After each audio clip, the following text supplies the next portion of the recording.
The woman stumbled into Palisade, Colorado, just as the sun began its descent behind the ragged peaks of the Rocky Mountains, her dress torn and dusty, fear etched so deeply into her face that Frank Peterson knew immediately she was running from something terrible. He had been loading supplies onto his wagon outside Miller's General Store when she appeared at the edge of town, practically collapsing against a hitching post. Frank dropped the sack of flour he had been holding and moved toward her without thinking, his boots kicking up small clouds of dust with each long stride. She looked up at him with wide green eyes that reminded him of spring grass after a rain, and for a moment neither of them spoke. "Madam, are you all right?" Frank asked, keeping his voice gentle despite the alarm coursing through him. He could see bruises forming on her arms where someone had grabbed her roughly, and her dark blonde hair had come loose from its pins, hanging in tangled waves around her shoulders. "Please," she whispered, her voice hoarse as if she had been screaming or crying or both. "Is there somewhere I can hide? They are coming for me." Frank glanced back toward the road leading into town, seeing nothing but empty prairie stretching toward the horizon. The year was 1878, and Palisade was a small town nestled in the western part of Colorado Territory, recently granted statehood just 2 years prior. It was the kind of place where strangers were noticed immediately, and where a woman alone and clearly in distress would draw attention Frank suspected she could not afford. "I have a cabin about 3 miles north of here," he said quickly, making a decision that would change both their lives forever. "It is isolated. Nobody goes out there except me. You will be safe."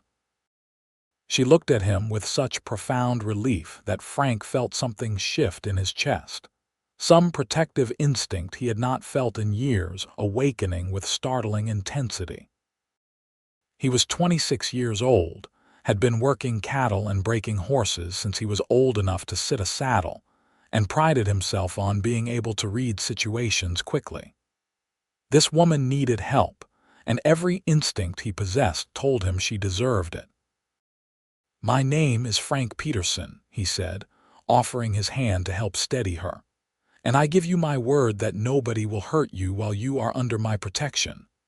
"Delilah," she replied softly, taking his hand. Her fingers were cold despite the warm September afternoon. "Delilah Edwards. And I am more grateful than I can possibly express."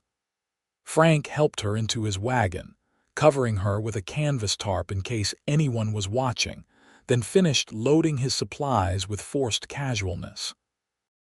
His heart was pounding, but he kept his expression neutral as he climbed onto the wagon seat and guided his team of horses out of town. Old Mr. Miller had watched the whole exchange from his store window, but Frank trusted the man's discretion. Miller had seen enough trouble in his 70 years to know when to mind his own business. The ride to Frank's cabin took 40 minutes, following a narrow trail that wound through scrub brush and rocky terrain. Frank did not speak, knowing Delilah needed time to catch her breath and gather herself. He could hear her breathing beneath the tarp, quick and shallow at first, then gradually slowing as they put more distance between themselves and the town. When they finally reached the cabin, Frank pulled the wagon around back, out of sight from the trail. His home was modest but well built, constructed from pine logs he had cut and fitted himself. It sat in a small valley with a creek running nearby, surrounded by cottonwood trees that provided shade in summer and shelter from winter winds. He had built it 3 years ago when he decided to stake his claim in Colorado, hoping to build a life that was his own rather than working for other ranchers. "You can come out now," Frank said gently, pulling back the tarp. "We are here." Delilah sat up slowly, looking around with cautious eyes. When she saw the cabin and the surrounding landscape, some of the tension left her shoulders. "It is beautiful," she said quietly. "Peaceful."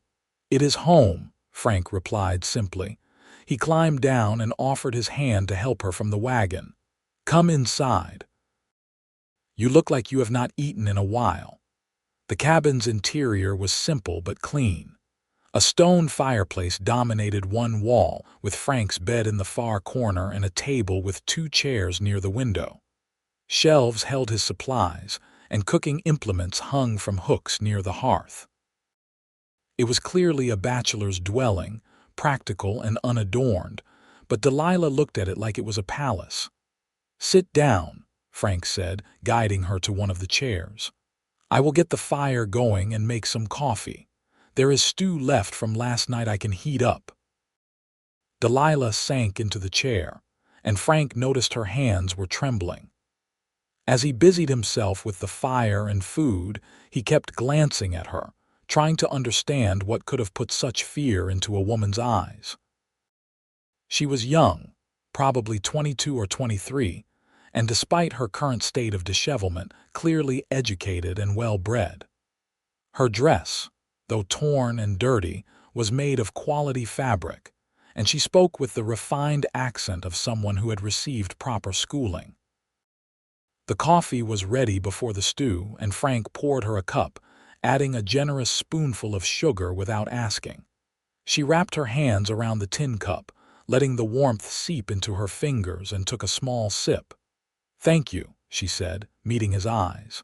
"You did not have to help me." Most men would have turned away or asked too many questions. "Most men are fools," Frank replied, stirring the stew over the fire. "And I have never been good at turning away from someone in need. My mother raised me better than that." A ghost of a smile crossed Delilah's face. "She raised you well." They were quiet for a moment, the only sounds the crackling of the fire and the bubbling of the stew. Outside, Frank could hear his horses moving in their small corral and the creek running over smooth stones. The familiar sounds were comforting, grounding him as he tried to figure out his next move. "I will not press you for details," Frank said finally, ladling stew into a bowl and setting it before her along with a spoon. "But if there are men looking for you, I need to know what I am up against. Are they law, outlaws, family?" Delilah stared at the stew, her jaw tightening. "My husband," she said finally, the word coming out like broken glass. "Or rather, the man I was forced to marry 6 months ago. His name is Gerald Hartwell, and he is a dangerous man. Wealthy, powerful, and utterly without conscience." Frank settled into the chair across from her, listening intently. "My father had debts," Delilah continued, her voice barely above a whisper. "Gerald offered to pay them in exchange for my hand in marriage. I was given no choice in the matter. My father sold me to save himself from debtor's prison." She paused, swallowing hard. "I tried to be a good wife, tried to make the best of it. But Gerald, he was cruel. Not just unkind, but deliberately, methodically cruel. He enjoyed causing pain." Frank felt anger rising in his chest, hot and fierce. He had seen his share of violent men during his years working cattle drives and frontier towns, but there was something particularly vile about a man who would hurt a woman in his care. "2 days ago, I learned something," Delilah said, her hands tightening around the coffee cup. "Gerald has been involved in land fraud, stealing property from settlers through forged documents and intimidation. I overheard him talking with his associates about their next target, and I realized I could not stay silent. I could not be complicit in his crimes. So I gathered evidence, documents from his study, and I ran." "Where is he now?" Frank asked. "Denver, last I knew." "But he has men, rough men who do his bidding. By now he will have discovered I am gone, and he will be looking for me. He will never let me go, Frank. I know too much, and more than that, I wounded his pride. Gerald cannot tolerate anyone defying him." Frank leaned back in his chair, processing this information. Denver was about 200 miles east of Palisade, but if this Gerald Hartwell had resources, distance would only buy them so much time. "Eat," he said gently, nodding toward the bowl of stew. "You need your strength. And then you should rest. We can figure out the next steps in the morning." Delilah obeyed, bringing the spoon to her lips. As she ate, Frank could see some color returning to her cheeks. He found himself studying her face, the delicate curve of her jaw, the way her eyelashes cast shadows on her cheeks in the firelight. She was beautiful, but more than that. There was something in her bearing, a strength beneath the fear that told him she was tougher than she looked. After she finished eating, Frank showed her to his bed, the only proper sleeping place in the cabin. "You take this," he said when she started to protest. "I have slept on worse than a bedroll by the fire. You need proper rest." Too exhausted to argue, Delilah lay down fully clothed on top of the blankets. Within minutes, her breathing had deepened into sleep. Frank covered her with his spare quilt, then settled himself by the fire with his bedroll and his rifle within easy reach. He did not expect trouble tonight, but he had learned long ago that preparation and vigilance were what kept a man alive on the frontier. As he lay there listening to Delilah's quiet breathing and watching shadows dance across the ceiling, Frank wondered what he had gotten himself into.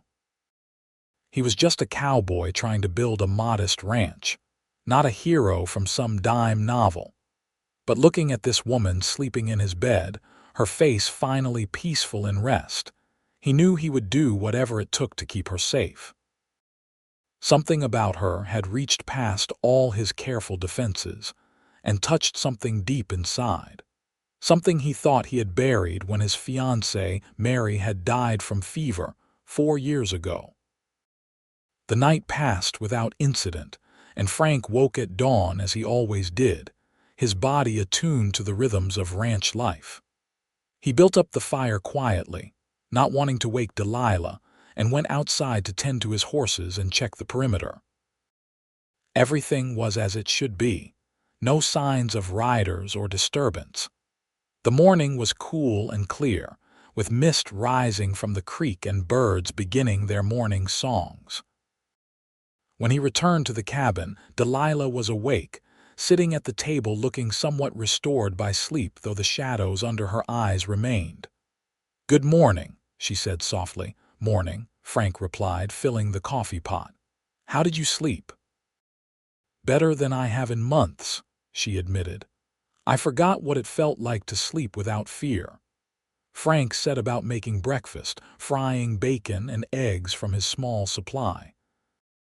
They ate together in companionable silence, and Frank found himself noticing small things about her, the way she held her fork, the slight accent that suggested she had grown up somewhere back east, perhaps Massachusetts or New York, the way the morning light caught in her hair, turning it golden. "I have been thinking," Delilah said as they finished eating. "I cannot stay here indefinitely. It is not fair to impose on your hospitality, and more than that, Gerald's men will eventually expand their search. I need a plan." "What about the law?" Frank asked. "If you have evidence of his crimes, surely the authorities would be interested." Delilah shook her head. "Gerald has connections, judges and lawmen on his payroll. In Denver, he is untouchable. That is why I ran west, hoping to get far enough away that his influence could not reach." "Then we need to get you somewhere even further," Frank said. "California maybe, or up to Oregon, somewhere you can start fresh with a new name." "That requires money," Delilah said quietly, "which I do not have. I left with nothing but the clothes on my back and the documents I stole from Gerald's study. Even those I had to abandon when his men got too close." Frank considered this. He had some savings, money he had been putting aside to buy breeding stock for his ranch. It was not much, but it would be enough to get Delilah to California and set her up for a few months while she found work. The thought of her leaving, of never seeing her again, caused an unexpected pang in his chest, but he pushed it aside. Her safety was what mattered. Before he could voice this plan, The sound of approaching horses made them both freeze. Frank moved to the window, pulling back the curtain just enough to see out. 3 riders were coming up the trail toward his cabin, moving at an easy pace. They were still about a quarter-mile out, but even from this distance, Frank could tell they were not local ranchers or friendly neighbors. "Get in the root cellar," Frank said quickly, moving to a trapdoor in the floor that led to a small underground storage space he had dug out for keeping vegetables and supplies cool. "Do not come out no matter what you hear unless I give you the all clear." Delilah's face went pale, but she moved without hesitation, climbing down into the dark cellar. Frank lowered the trapdoor and quickly covered it with a rug and his chair. He checked his rifle, made sure his revolver was loaded, then stepped outside to meet the riders, closing the cabin door behind him. The 3 men who rode into his yard looked exactly like what Frank expected: hired guns trying to pass themselves off as legitimate business. They were well armed, with tied-down holsters and expensive rifles in their saddle scabbards. The one in the middle, a tall man with a scar running down his left cheek, appeared to be the leader. "Morning," Frank said casually, leaning against the porch post with his rifle held loosely in the crook of his arm. "Help you gentlemen with something?"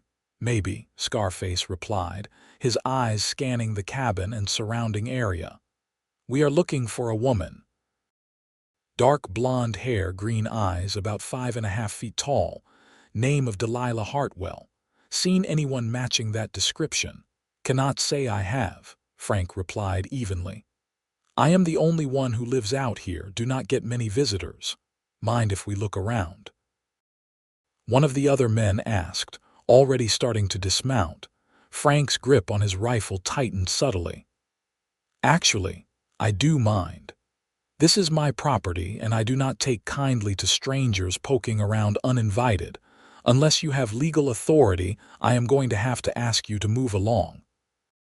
Scarface studied Frank with cold eyes, clearly weighing his options. Frank stood his ground, his posture relaxed but ready.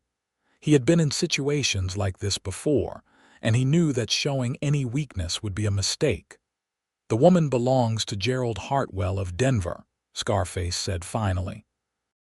"She is his wife and ran off with stolen property. We have authority to search for her." "Then show me a warrant signed by a judge," Frank replied.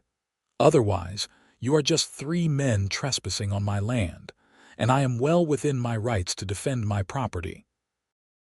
The tension stretched taut as a wire, and for a moment Frank thought it would come to gunplay. But Scarface was smart enough to realize that even if they won a fight, dead bodies would bring questions they probably did not want to answer. "We will be back," Scarface said finally, turning his horse. "And next time we might not be so polite." Frank watched them ride away, not moving until they were out of sight over the ridge. Even then, he waited another 10 minutes before going back inside and opening the root cellar. Delilah climbed out, her face ashen. "They found me," she whispered. "How did they find me so quickly?" "Palisade is a small town," Frank said grimly. "Someone probably saw you arrive and mentioned it to the wrong person. News travels fast out here." He helped her to a chair, noting how badly she was shaking. "But they are gone for now, and more importantly, they have no proof you were here." "They will come back," Delilah said, her voice hollow. "You heard him, and next time they will bring more men, maybe wait until dark." "Frank, I've put you in terrible danger. I should leave before they come back and hurt you because of me." "You are not going anywhere," Frank said firmly, surprised by the fierceness in his own voice. "Those men would spot you on the road in minutes. No, we need a different plan." He paced the cabin, his mind working through possibilities. Scarface had been right about one thing: they would be back. And when they came, they would come in force. He could not hold off a dozen men indefinitely, not if they were determined. which meant he and Delilah needed to disappear, at least temporarily. "I have a friend," Frank said slowly. "Jack Morrison lives about 20 miles northwest of here. He runs a small trading post near the Utah border. If we can get to him, he might be able to help us get you out of Colorado entirely." "But they will be watching for us now," Delilah protested. "You said yourself they would spot me on the road." "Not if we do not take the road," Frank replied. "I know these mountains. No trails the average rider would never find. If we leave tonight and travel carefully, we can reach Jack's place without being seen." Delilah looked at him with those green eyes, and Frank saw hope warring with fear in their depths. "Why are you doing this?" she asked softly. "You do not know me. I have brought nothing but trouble to your doorstep. Why risk so much for a stranger?" Frank crouched down beside her chair, meeting her eyes directly. "Because what that man did to you was wrong," he said quietly. "Forcing you into marriage, treating you like property, hunting you down like an animal.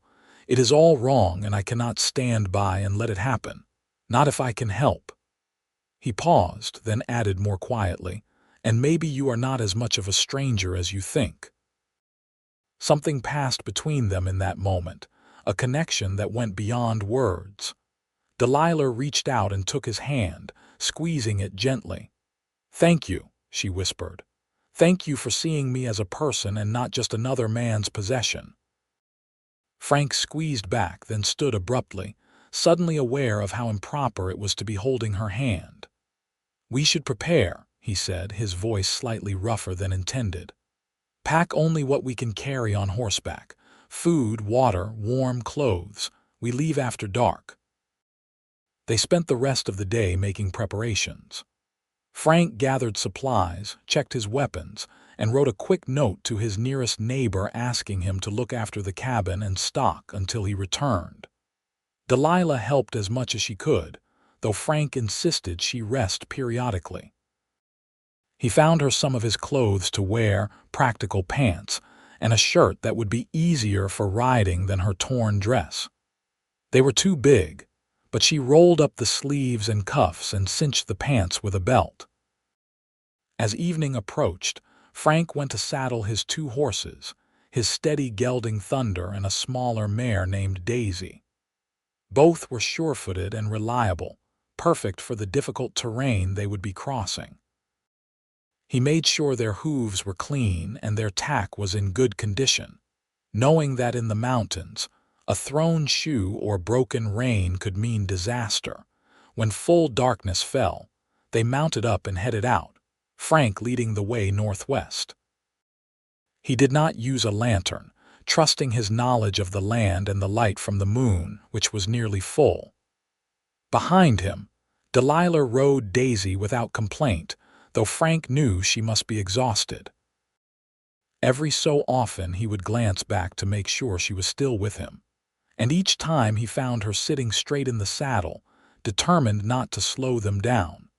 They rode for hours, following game trails and creek beds, staying well away from any established roads. The mountain air was cold, and Frank could see Delilah shivering despite the coat he had given her. When they reached a sheltered spot beneath an overhang of rock, he called a halt. "We will rest here for a few hours," he said quietly, helping her dismount. "Try to get some sleep. I will keep watch." They shared dried meat and hard biscuits, washing it down with water from Frank's canteen. Then Delilah wrapped herself in a blanket and lay down on a bed of pine needles Frank had swept together. He sat nearby, his back against a boulder, rifle across his knees. "Frank." Delilah's voice came softly from the darkness. "Yeah, tell me about yourself, about your life before all this." Frank was quiet for a moment, surprised by the question. "Not much to tell," he said finally. "I was born in Kansas, grew up on a farm. My father died when I was 12, thrown from a horse. My mother raised me and my 2 sisters after that. When I was old enough, I started working cattle drives to help support the family. Eventually, my sisters both married well, and my mother went to live with the eldest. That freed me to head west and try to make something of my own. And your ranch, that is your dream. It is, Frank admitted. I want to build something lasting, something I can be proud of. Maybe raise horses instead of cattle. There is good money in breeding quality stock. That sounds wonderful, Delilah said softly. A good dream. What about you? Frank asked. What would you dream for yourself if you could have anything? Delilah was quiet for so long that Frank thought she had fallen asleep. But then she spoke, her voice barely audible. I would dream of freedom, of being able to wake up each morning and make my own choices, to walk down a street without fear, to maybe have a home filled with laughter instead of dread, and perhaps, someday, to be loved for who I am rather than what I represent. Frank felt his throat tighten. Those are good dreams, he said gruffly, worth fighting for. Do you think they are possible for someone like me? I think anything is possible if you are brave enough to reach for it, Frank replied. And Delilah, you are one of the bravest people I have ever met. Running from that man, facing down this danger, you have more courage in your little finger than most men have in their whole body. He heard her breath catch, and then she whispered, Nobody has ever said anything like that to me before. They fell silent after that, and soon Frank heard Delilah's breathing even out in sleep. He sat watch through the cold mountain night, his thoughts churning. In just 2 days, this woman had turned his carefully ordered life completely upside down. He should have been resentful, or at least wary. Instead, he found himself wanting to know everything about her, wanting to hear her laugh, wanting to see her smile without fear shadowing her eyes. It was foolish, he told himself. She was married, running for her life, and would be leaving as soon as they got her to safety. There was no future for anything beyond helping her escape. But his heart seemed not to have received that message, because every time he looked at her, he felt something shift and settle into place, like a key turning in a lock he had not known existed. They traveled for 2 more days, always moving during darkness or early morning when visibility was poor. Frank pushed them hard, knowing that Scarface and his men would not give up easily. They saw no signs of pursuit, but Frank remained vigilant, never letting his guard down. On the 3rd night, they finally reached Jack Morrison's trading post, a sturdy log building nestled in a valley where 3 trails intersected. Jack was a grizzled man in his 50s who had been everything from a fur trapper to a scout for the army. He opened his door at Frank's knock, took one look at the exhausted pair, and ushered them inside without questions. "Trouble?" he asked simply once they were settled by his fireplace with hot coffee in their hands. "The worst kind," Frank replied, and proceeded to explain the situation. Jack listened without interrupting, his weathered face impassive. When Frank finished, Jack turned to Delilah. "You got any proof of what this Hartwell is doing? The land fraud?" Delilah shook her head regretfully. "I had documents, but I had to hide them when his men got too close. I buried them in a metal box about 5 miles outside of Palisade, near a distinctive rock formation that looks like a hawk. But without those papers, it is just my word against his." Jack drummed his fingers on the arm of his chair, thinking. "Here is what I can do," he said finally. "I have a freight wagon heading to California in 2 days. The driver, Pete Henderson, he is trustworthy. He can take you as far as Sacramento. From there, you would be on your own, but at least you would be 1,000 miles from your husband and his hired guns." "I could not ask for more," Delilah said gratefully, "though I must confess I have no way to pay for passage." "Consider it a favor to Frank," Jack said, waving off her concern. "He pulled me out of a tight spot a few years back. I owe him." Frank caught Jack's eye, silently communicating his thanks. But as relief washed over Delilah's face, Frank felt an unexpected heaviness settle in his chest. California, 1,000 miles away. He might never see her again. "You will be safe there," he said, forcing enthusiasm into his voice. "California is growing fast. Plenty of opportunities for a woman with your intelligence and education. You could be a teacher or find work in one of the cities." "Yes," Delilah agreed quietly, but she was not looking at him. A new start. They stayed at Jack's trading post for the next 2 days, waiting for the freight wagon.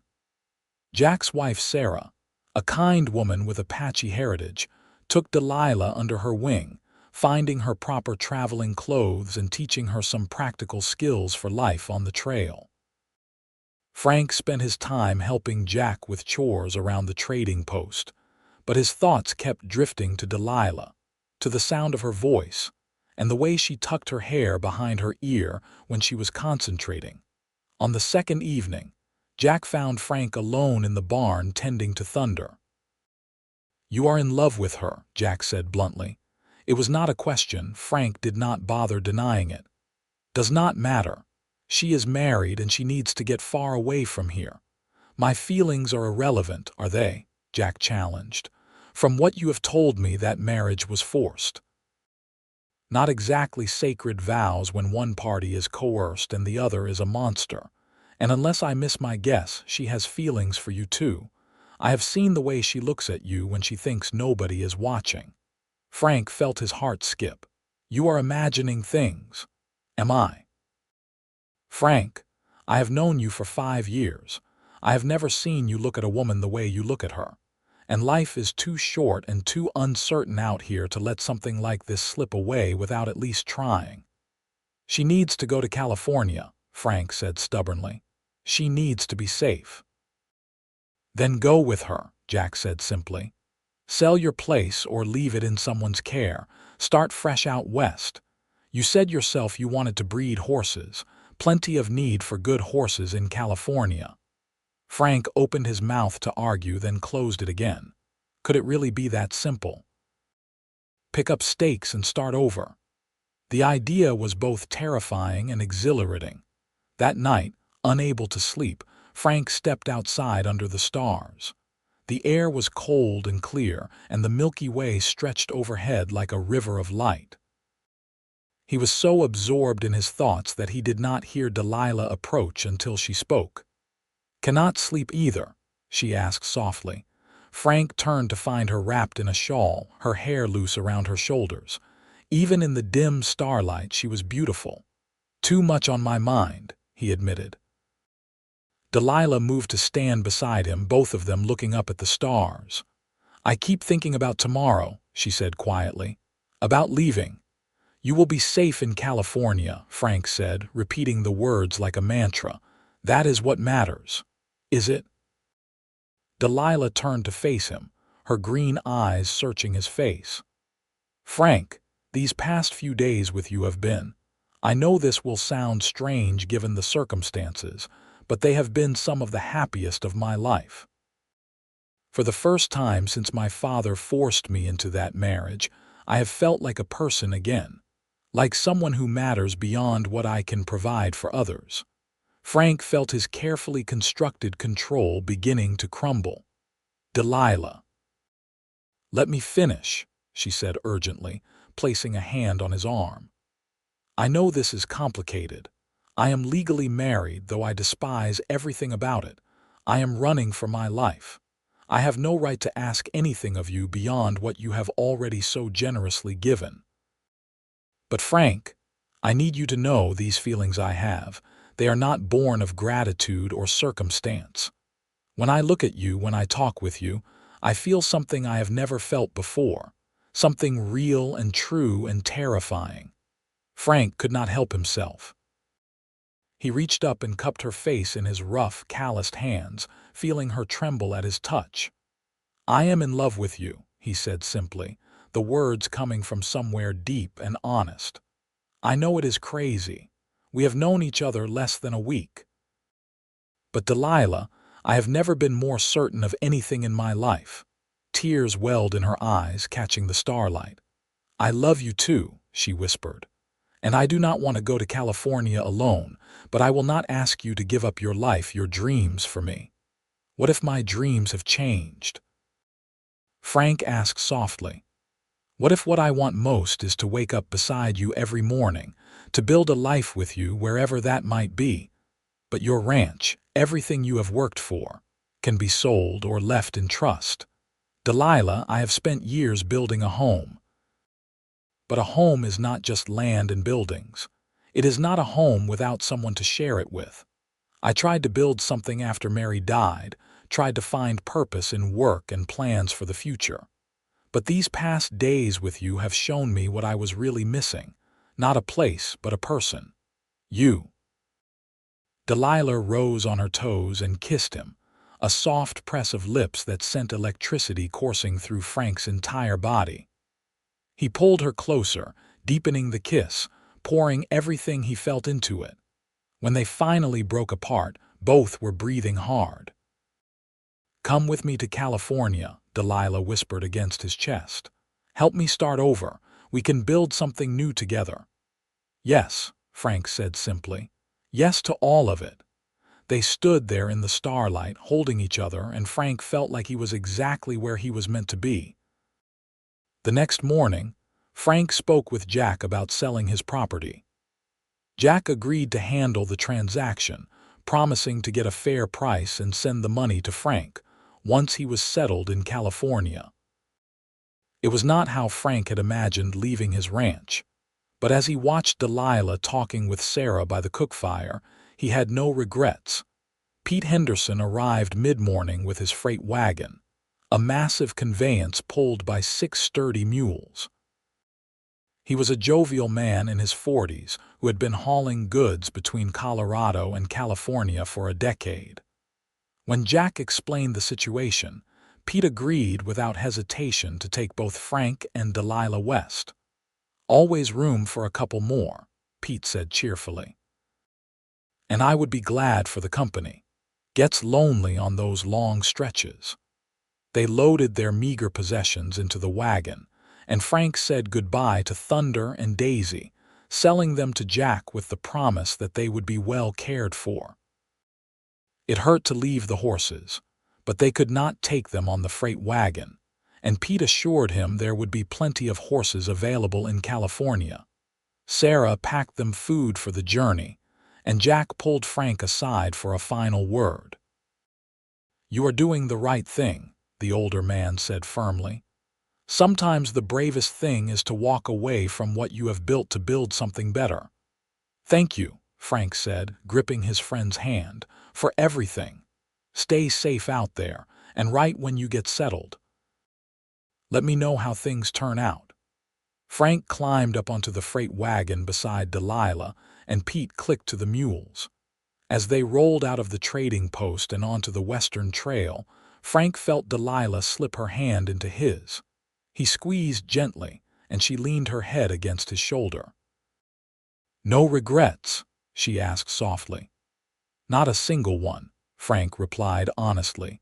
The journey to California took 6 weeks of hard travel.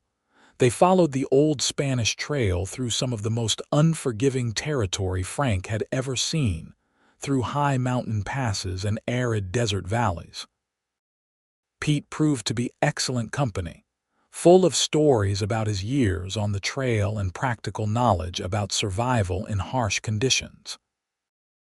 At night, they would make camp, and Frank would build a fire while Pete tended the mules and Delilah prepared whatever meal they could manage with their supplies. It was hard work and uncomfortable sleeping on the ground, but Frank found himself more content than he had been in years. There was something deeply satisfying about facing challenges together with Delilah, about working as a team to overcome obstacles. They talked endlessly during those weeks, learning everything about each other. Delilah told him about growing up in Boston, the daughter of a merchant who had once been prosperous but gambled away his fortune.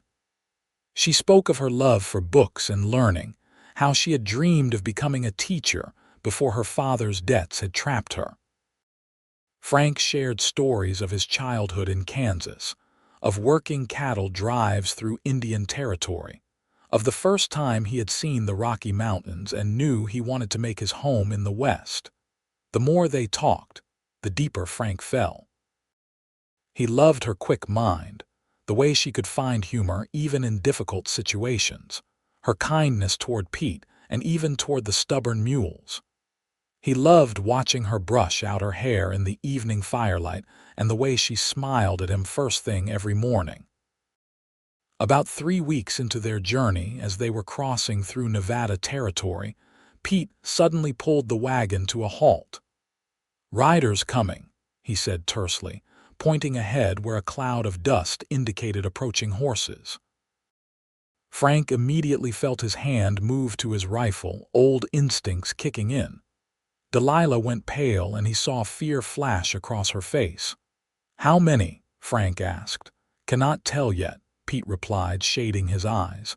"But that is a lot of dust for just a few horses." Frank climbed down from the wagon, positioning himself where he had a clear view.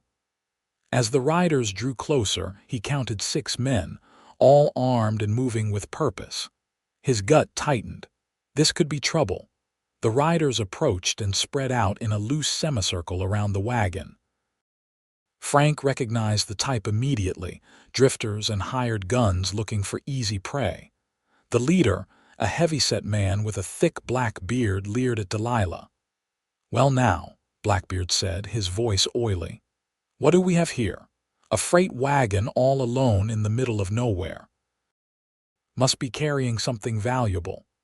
"Just household goods and farm equipment," Pete said calmly, though Frank noticed his hand had moved to the shotgun beside his seat.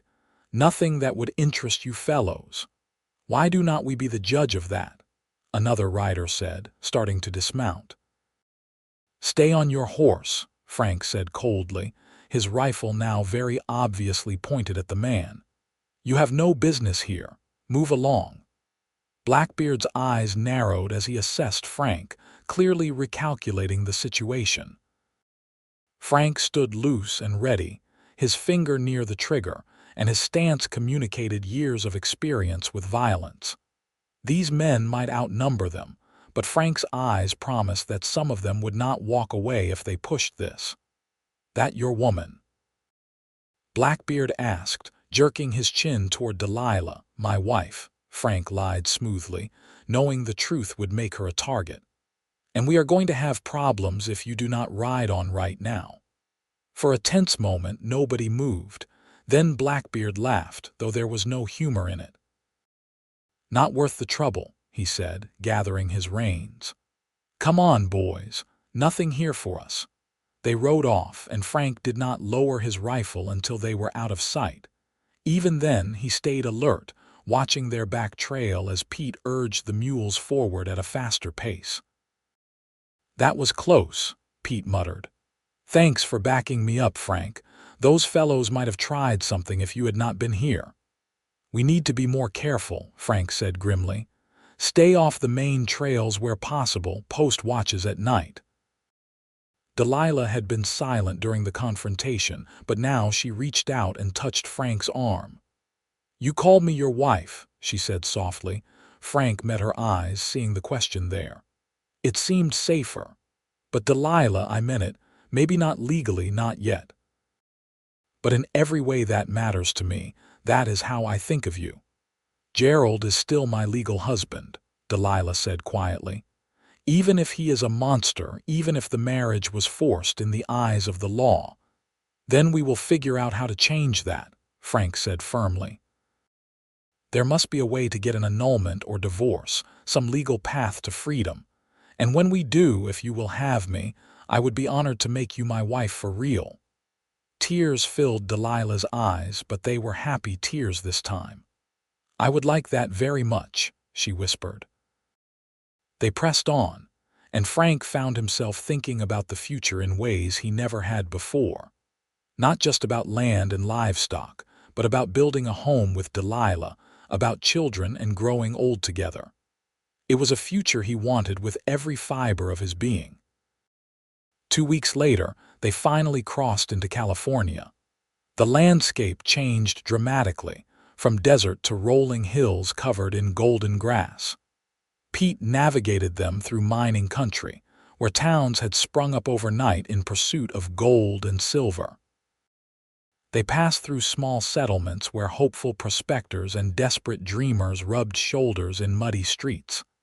Sacramento is still about a week away, Pete informed them, but we are through the worst of it now. Relatively smooth sailing from here. That night, they camped near a stream and Frank went to gather firewood while Pete tended the mules. When he returned, he found Delilah sitting on a fallen log, staring at something in her hands. As he got closer, he saw it was a small leather journal. Where did that come from? He asked, setting down the wood. I have been carrying it the whole time, Delilah admitted. Hidden in my undergarments where Gerald's men would not think to look. It is not the documents I buried, those had all the real evidence. But this is my journal from the past 6 months. I wrote down everything Gerald did, every conversation I overheard, every suspicious transaction. I thought if something happened to me, maybe someone would find it and know the truth. Frank sat beside her, close enough that their shoulders touched. That was smart and brave. But nothing is going to happen to you, I promise. You cannot promise that, Delilah said softly. Gerald has resources and he does not give up. Even here, even in California, we have to be careful. He will be looking for me. Let him look, Frank said. By the time he traces us this far, we will be established somewhere remote. We will change our names if we have to. Whatever it takes, Delilah. I am not letting him take you back. She leaned against him, and they sat there listening to the creek and watching stars appear in the darkening sky.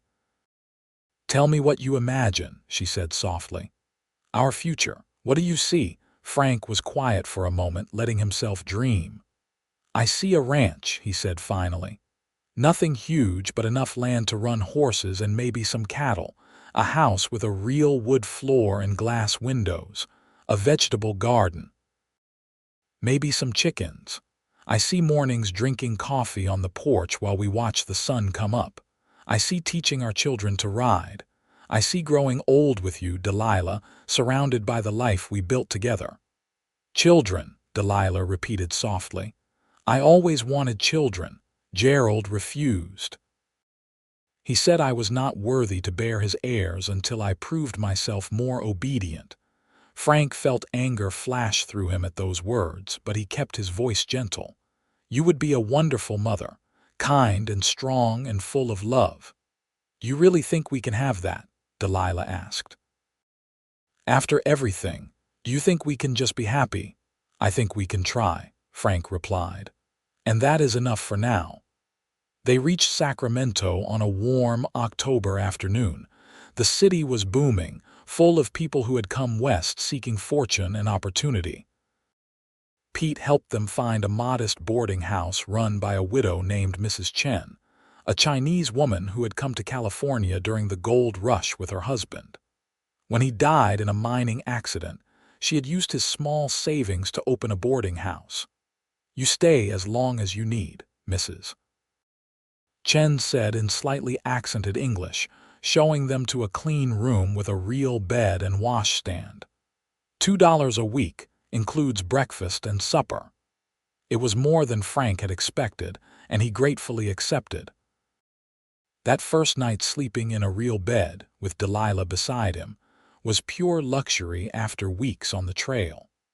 They still maintained propriety, Frank sleeping fully clothed on top of the covers while Delilah slept beneath them.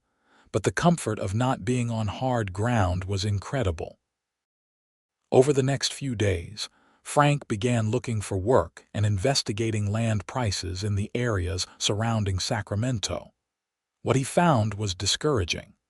Land near the city was expensive, far more than his savings would cover even after Jack sold his Colorado property. He would need to work for a year or more to save enough to buy even a modest spread. Delilah, meanwhile, had found work as a seamstress with a local dressmaker, who was impressed by her skill with needle and thread.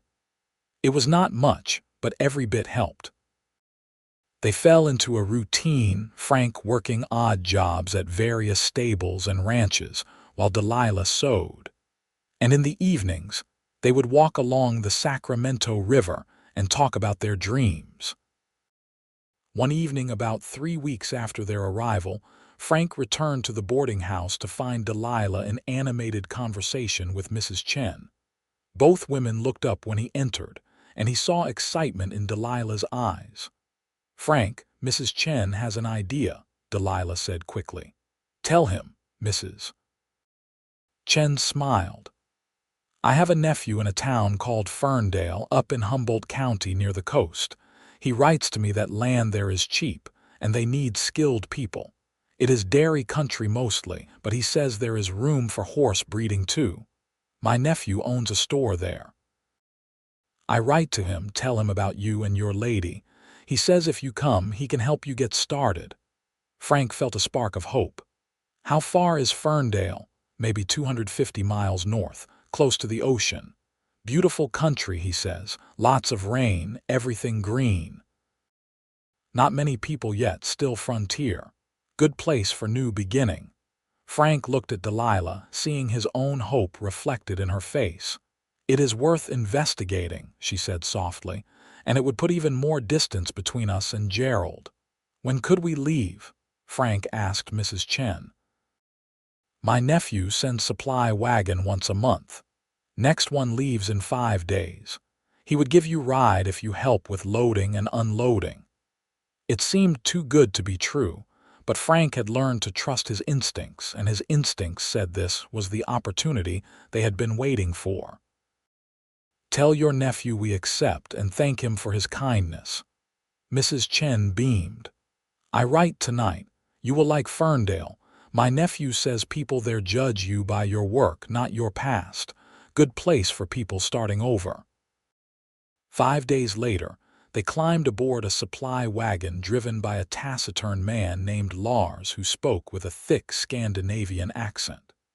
The journey north took them through increasingly wild country, following rough roads that often became little more than trails. They passed through forests of towering redwoods that dwarfed anything Frank had seen before, trees so massive that the wagon could have driven through some of them if they were hollow. Ferndale turned out to be a small settlement in the Eel River Valley, surrounded by green hills and pastures where dairy cows grazed.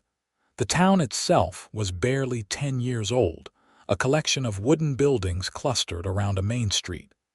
Mrs. Chen's nephew, David Chen, ran the general store and welcomed them warmly.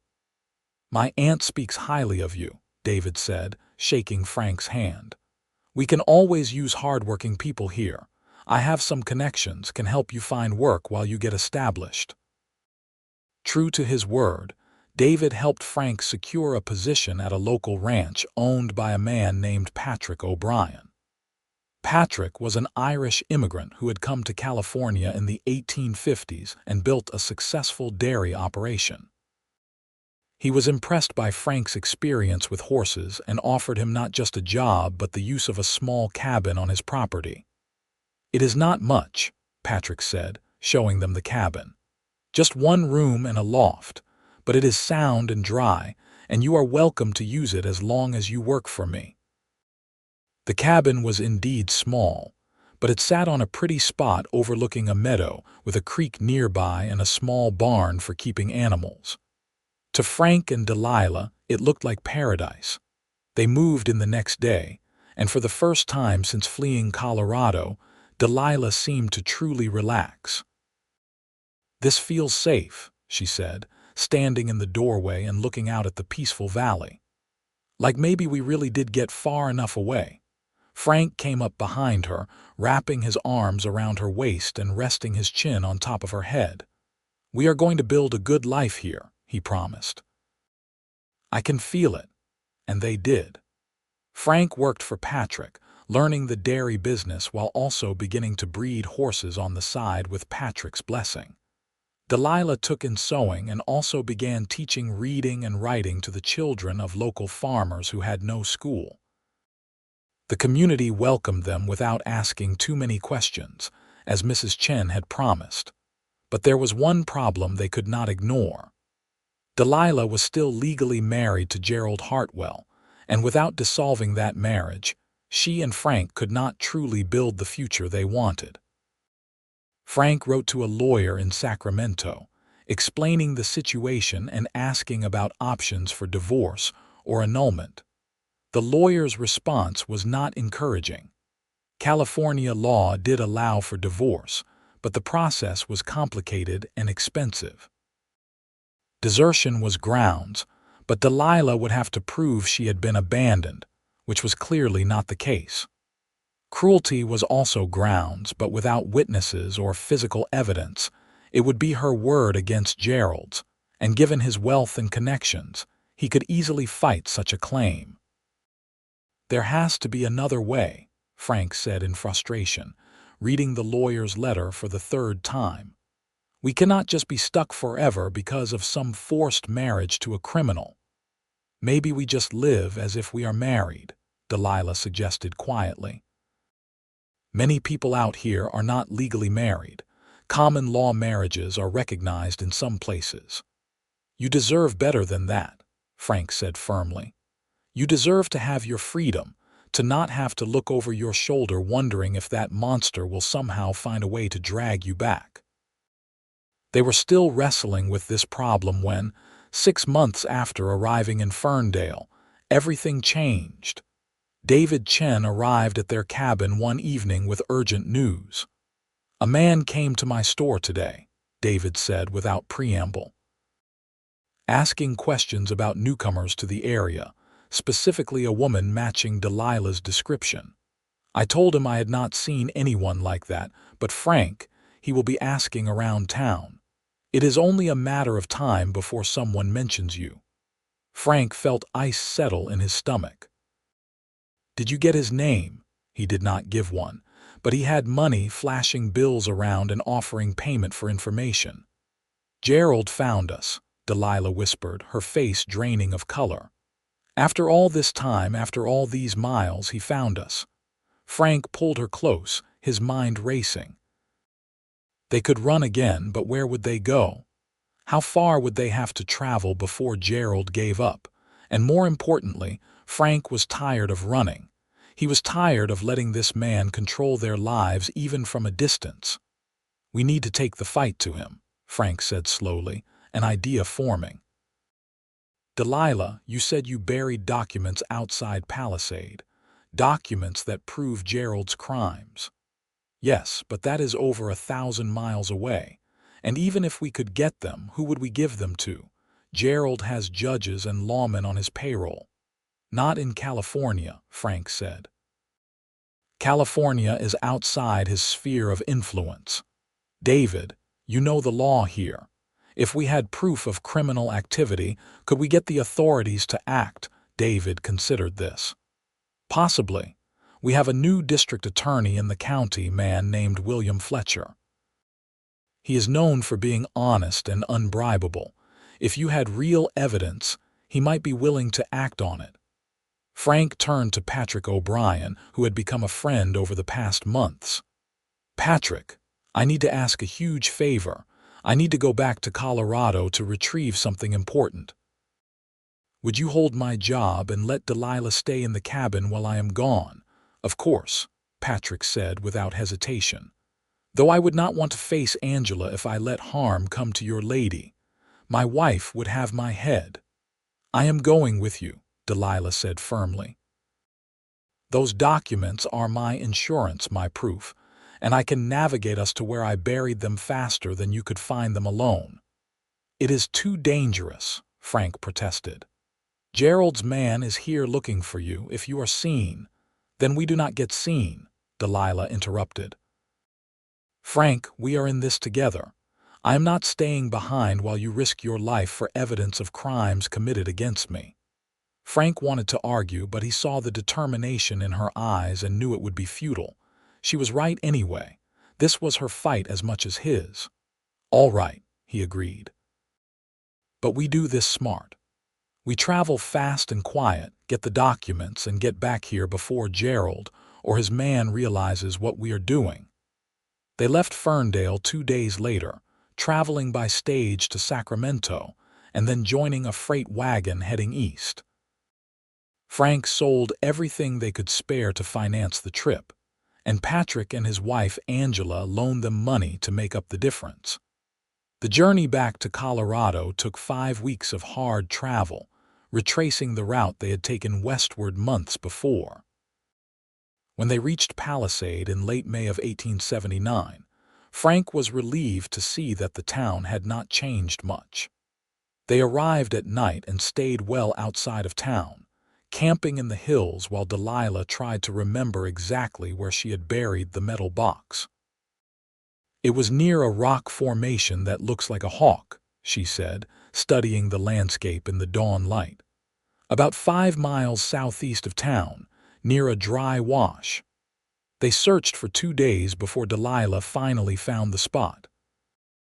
The rock formation was there, weathered but distinctive, and when they dug beneath the gnarled juniper tree Delilah remembered, they found the metal box exactly where she had left it. Inside were several thick sheaves of papers, documents detailing property transfers, forged signatures, and correspondence that clearly showed Gerald Hartwell's involvement in systematic land fraud. It was exactly the evidence they needed. "We should get out of here now," Frank said, carefully wrapping the documents in oilcloth. "The longer we stay, the more chance someone will recognize you." They were packing up their camp when Frank heard the sound he had been dreading, approaching horses. He grabbed his rifle and positioned himself in front of Delilah, but it was too late. 4 riders crested the ridge, and Frank recognized Scarface from his first encounter with Gerald's men nearly a year ago. "Well, well," Scarface said, his hand moving to his pistol. "Mrs. Hartwell. Mr. Hartwell is going to be very pleased we found you, and you have brought a friend." "You are not taking her anywhere," Frank said coldly, his rifle trained on Scarface.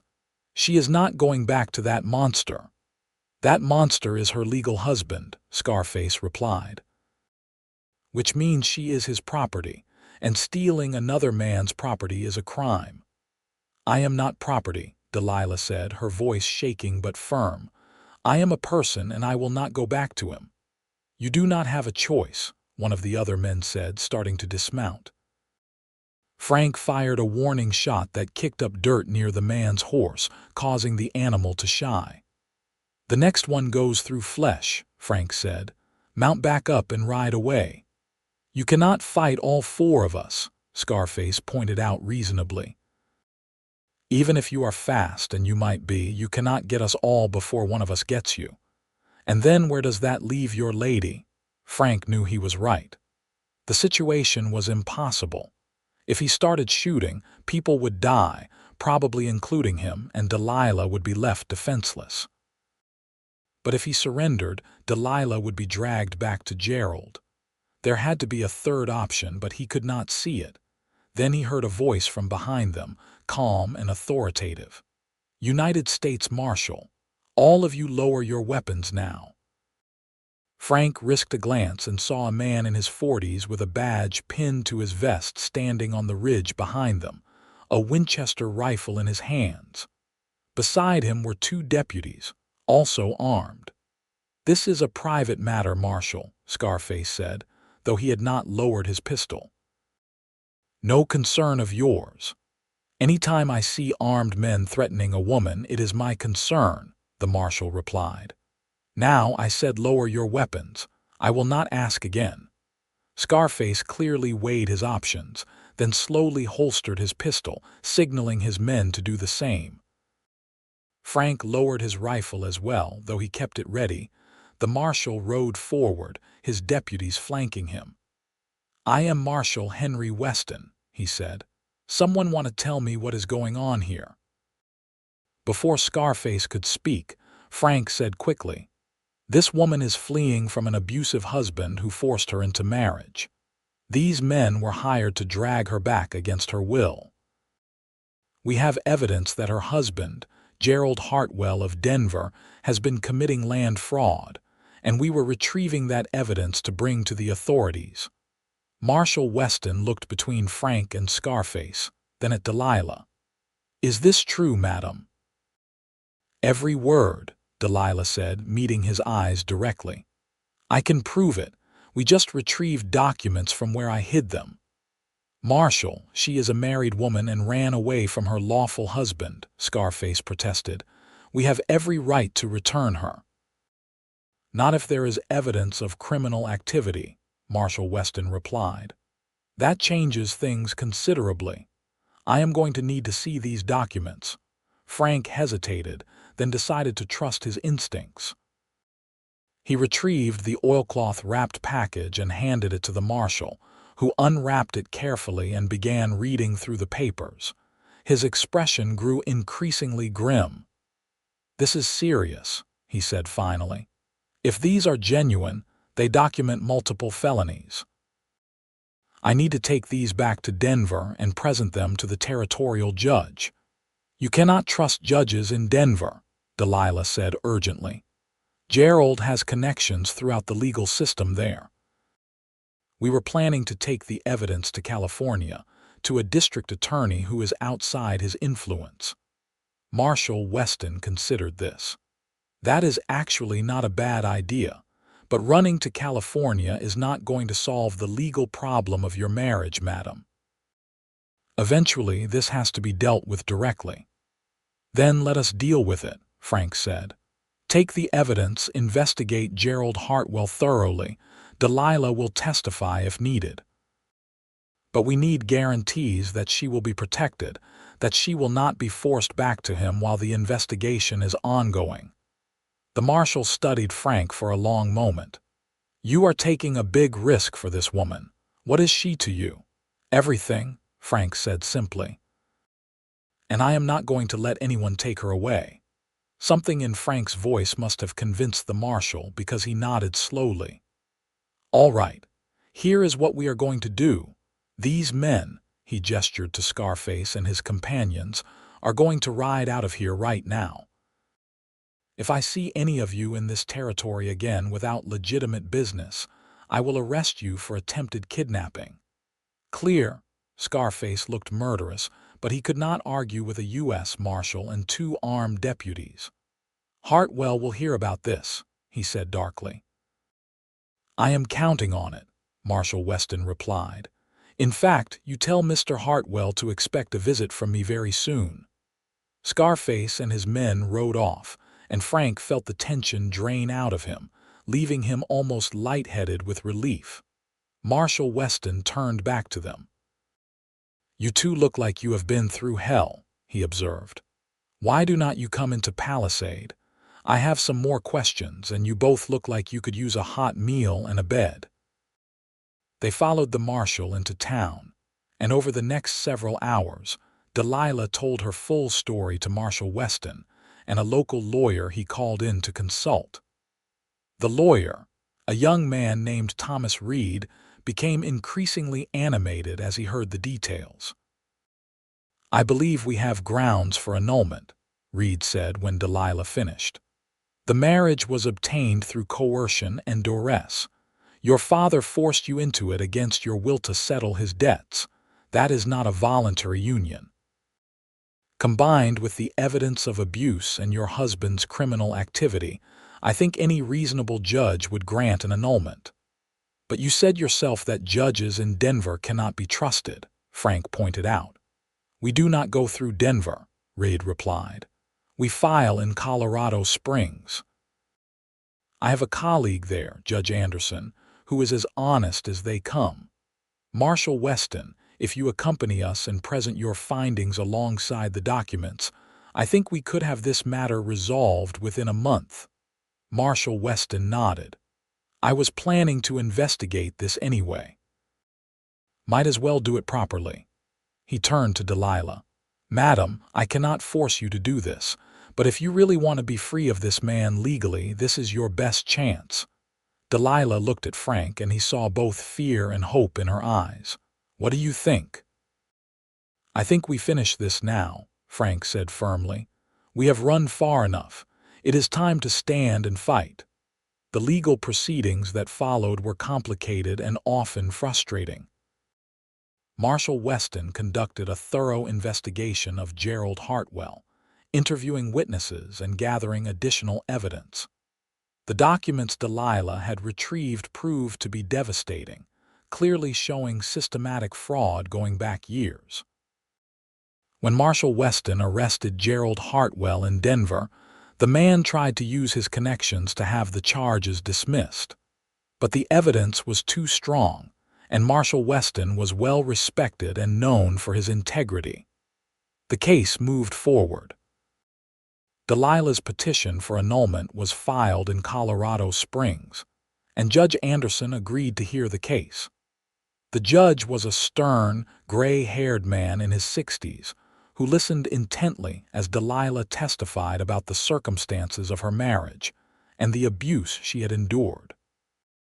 Gerald's lawyer tried to discredit her, painting her as an ungrateful wife who had stolen from her husband and run off with another man.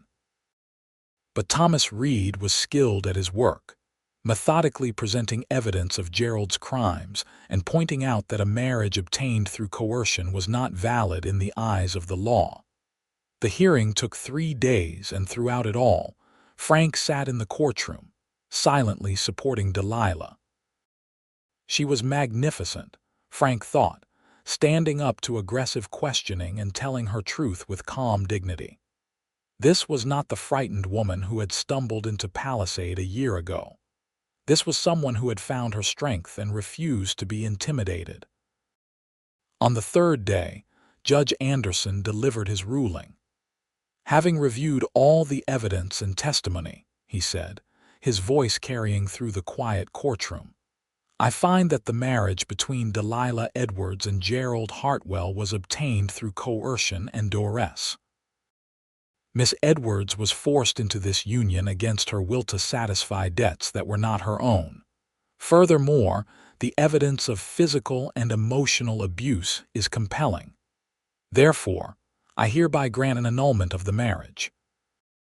In the eyes of the law, this marriage is declared to have never validly existed. Frank saw Delilah's shoulders sag with relief, and tears streamed down her face. She was free, truly, legally free. Gerald Hartwell was subsequently tried for fraud and sentenced to 15 years in territorial prison. His assets were seized to compensate his victims, and his network of corruption was systematically dismantled by Marshal Weston and his team. 3 weeks after the annulment was granted, Frank and Delilah stood in a small church in Colorado Springs and exchanged real vows, freely chosen. Thomas Reed and Marshal Weston served as witnesses, and Judge Anderson officiated. It was a simple ceremony, but Frank could not remember ever being happier. "I, Frank Peterson, take you, Delilah Edwards, to be my lawful wedded wife," he said, looking into her green eyes and seeing his whole future there. "I promise to love you, honor you, protect you, and stand beside you in all things, for as long as we both shall live. I, Delilah Edwards, take you, Frank Peterson, to be my lawful wedded husband," she replied, her voice steady and sure. "I promise to love you, honor you, support you, and build a life with you for as long as we both shall live." When Judge Anderson pronounced them husband and wife and told Frank he could kiss his bride, Frank did so thoroughly, to the quiet amusement of their small audience. They returned to Ferndale as Mr. and Mrs. Peterson, and the whole town turned out to celebrate their marriage with a party that lasted well into the night.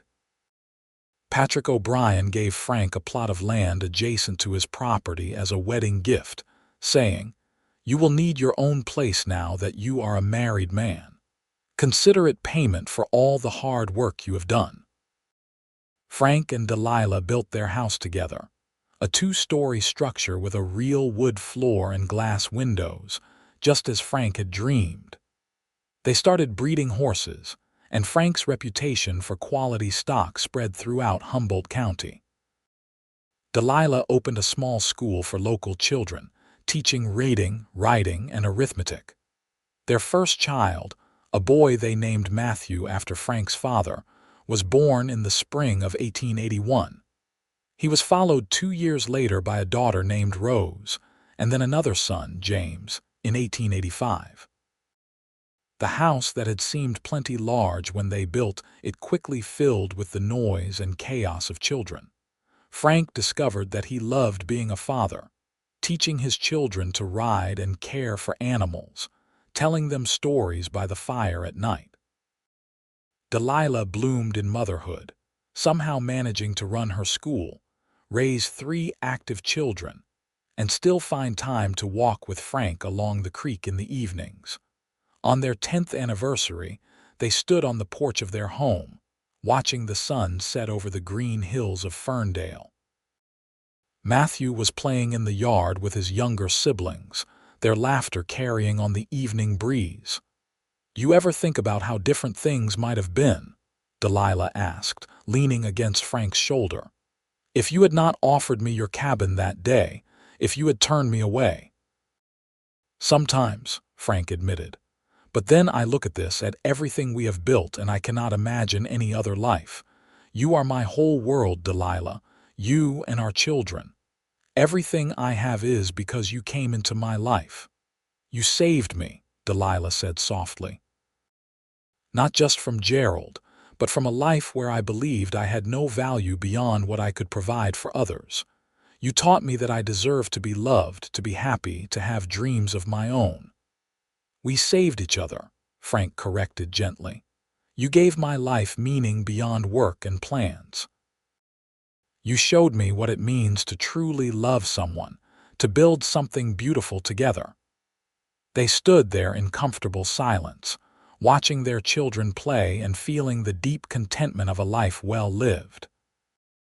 The journey from that dusty day in Palisade, Colorado, to this peaceful evening in Ferndale, California, had been long and often difficult.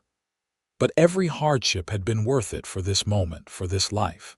As the years passed, Frank and Delilah's ranch prospered. Their horses became known throughout California for their quality and temperament, and buyers came from as far away as San Francisco to purchase Frank's stock. Delilah's school grew, and she eventually had to hire 2 assistant teachers to help manage all the students whose parents wanted the quality education she provided. Their children grew strong and healthy. Matthew inherited his father's gift with horses and took over more and more of the ranch work as he got older. Rose was bright and curious, always with her nose in a book, and showed signs of following her mother into teaching. James was the adventurous one, always exploring and getting into good-natured trouble. In 1890, when Frank was 38 and Delilah 34, they welcomed one more surprise child, a daughter they named Grace. She was, Delilah joked, their anniversary gift to themselves. Grace proved to be the most strong-willed of all their children, with her mother's determination and her father's stubborn refusal to give up on anything. Frank and Delilah made sure their children knew their story, how they had met, how they had fought for their right to be together. They wanted Matthew, Rose, James, and Grace to understand that love was worth fighting for, that standing up against injustice mattered, and that sometimes the bravest thing you could do was choose to build something new rather than accept what others tried to force upon you. On quiet evenings, when the children were finally asleep and the house was peaceful, Frank and Delilah would sit together on their porch, holding hands and talking about everything and nothing. They would reminisce about their journey west, about the people who had helped them along the way, about narrow escapes and hard-won victories. They received letters periodically from old friends. Jack Morrison wrote to say he had sold Frank's Colorado property for a good price and invested the money wisely on Frank's behalf. That nest egg, combined with their ranch income, meant they were financially secure. Marshal Weston sent word that he had retired from the Marshal Service and was writing a book about his most interesting cases, including the Hartwell affair. Thomas Reed had become a district judge himself and was making a name for fighting corruption. Gerald Hartwell died in prison in 1892, and when Frank told Delilah, she was quiet for a long time. "I do not feel relief or satisfaction," she said finally. "Just sadness that a man could have had so much and chosen to use it for cruelty rather than good. I hope he found some peace before the end, though I doubt he did." Her compassion, even towards someone who had hurt her so badly, was one of the things Frank loved most about his wife. She had every right to be bitter, but she chose grace instead. As they grew older, Frank and Delilah became pillars of the Ferndale community. They helped new settlers get established, donated money to build a proper church and schoolhouse, and opened their home to anyone in need. Their reputation for fairness and generosity spread, and people came to them with problems, knowing they would receive honest advice and practical help. In 1905, on their 25th wedding anniversary, the town threw them a celebration. It seemed like everyone in Ferndale and the surrounding area turned out to honor them. There were speeches and toasts, music and dancing, and a cake so large it took 4 people to carry it. Matthew, now 24 and recently married himself, stood to speak. "My parents taught me what it means to love with your whole heart," he said, his voice carrying across the crowd. "They showed me that the best things in life are worth fighting for, and that with courage and determination, you can build something beautiful even from the darkest circumstances. I hope to build a marriage and a family as strong and loving as theirs." Rose, 22 and teaching at her mother's school, spoke next. "My mother showed me that women can be strong and soft at the same time. That we do not have to choose between being educated and being loving, between having dreams of our own and supporting our family. She taught me to stand up for what is right, even when it is hard." James, now 20 and working as a surveyor, said simply, "Dad taught me that real strength is not about being the toughest or the quickest with a gun. It is about knowing what you stand for and refusing to compromise on the things that matter most. It is about protecting the people you love and building rather than destroying." Even little Grace, 15 and already showing signs of the remarkable woman she would become, added her voice. "Mom and Dad taught me that love is a choice you make every day. It is not just a feeling but a commitment to stand beside someone through everything life brings. I hope someday to find a love like theirs." Frank, listening to his children speak, felt tears prick his eyes. He looked at Delilah, who was openly crying, and squeezed her hand. "We did all right," he whispered. "Did we not?" "Better than all right," she whispered back. "We did wonderfully." When it was their turn to speak, Frank stood and pulled Delilah up beside him. "25 years ago," he said, addressing the crowd, "a frightened woman stumbled into Palisade, Colorado, and I made a split-second decision to help her. It was the best decision I ever made. Delilah, you have given me everything. A home, a family, a purpose. You made me better than I ever thought I could be, and I would make that same choice again in a heartbeat." Delilah smiled through her tears. "You saved my life that day in Palisade," she said. "But more than that, you gave me a reason to live. You showed me what real love looks like, what a true partnership means. These past 25 years have been the happiest of my life, and I look forward to spending many more growing old with you." The celebration continued late into the night, and Frank and Delilah danced together under the stars, just as they had done on their wedding night 25 years before. Frank's knees were not quite as strong as they once were, and gray had crept into both their hair, but when he held Delilah in his arms and looked into her eyes, he felt exactly the same way he had that first night. Completely, utterly in love. The years continued to roll by. Matthew and his wife gave Frank and Delilah their first grandchildren, twins named Samuel and Sarah. Rose married a fellow teacher and moved to San Francisco, where she opened a school for girls. James married a rancher's daughter and started his own surveying business. Grace, true to her independent spirit, went to college and became a journalist, writing articles about women's suffrage and social justice. Frank and Delilah gradually stepped back from the day-to-day running of the ranch, turning more responsibility over to Matthew while they enjoyed being grandparents.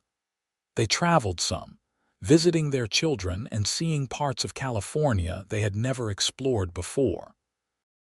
But they always came back to Ferndale, to the house they had built together, to the land they loved. In 1918, as the Great War was ending and the world was changing in ways Frank and Delilah could hardly believe, they celebrated their 40th wedding anniversary. Frank was 66 now, his hair completely white, his hands gnarled from decades of ranch work. Delilah was 62, with laugh lines around her eyes and the calm grace that came from a life well lived. They sat together on their porch, watching yet another sunset, this time with several grandchildren playing in the yard where their own children had once played. 40 years, Delilah mused. It went by so quickly. Not quickly enough, Frank teased gently. I could use another 40 at least. I do not know if my bones could handle it, Delilah laughed, but I would take them anyway as long as I could spend them with you. Do you remember what you left behind that day in Palisade? Frank asked suddenly. When you ran, Delilah thought about it. I left behind fear, she said slowly. I left behind the belief that I had no worth beyond what men decided I was worth. I left behind a life where I was nothing but property, where I had no voice and no choice. And what did you find instead? Frank asked, though he knew the answer. Freedom, Delilah replied without hesitation. Love, purpose, a family, a home, everything that matters. She turned to look at him, her green eyes still as vibrant as they had been that first day. I found you, Frank, and that changed everything. Frank pulled her close, and they sat there together. Two people who had chosen each other against all odds and built something beautiful from that choice. Around them, their grandchildren played, carrying forward the legacy of love and courage that Frank and Delilah had established. The sun set slowly over the hills of Ferndale, painting the sky in shades of gold and pink and purple. And as darkness fell and stars began to appear, Frank and Delilah Peterson remained on their porch, holding hands and content in the knowledge that their love story, which had begun with a desperate woman fleeing danger and a cowboy who chose to help her, had created ripples that would continue long after they were gone. They had taught their children and grandchildren that love was worth fighting for, that standing up against injustice mattered, and that sometimes the greatest adventures came from making the brave choice to protect someone in need. It was a legacy more valuable than any amount of land or money, and it would endure for generations to come. Frank Peterson had offered his cabin to a woman fleeing danger all those years ago, never imagining how that single act of kindness would change both their lives. What she left behind in that moment, her fear and desperation, and what she carried forward, her courage and strength, had indeed changed everything. Together, they had built a life rich in love, family, and purpose. They had faced down danger and injustice and emerged victorious. They had created a home filled with laughter and warmth. And they had loved each other with the kind of devotion that only comes from choosing, every single day, to stand together no matter what the world threw at them. It was more than either of them had dared to dream when they first met, and it was absolutely everything they needed.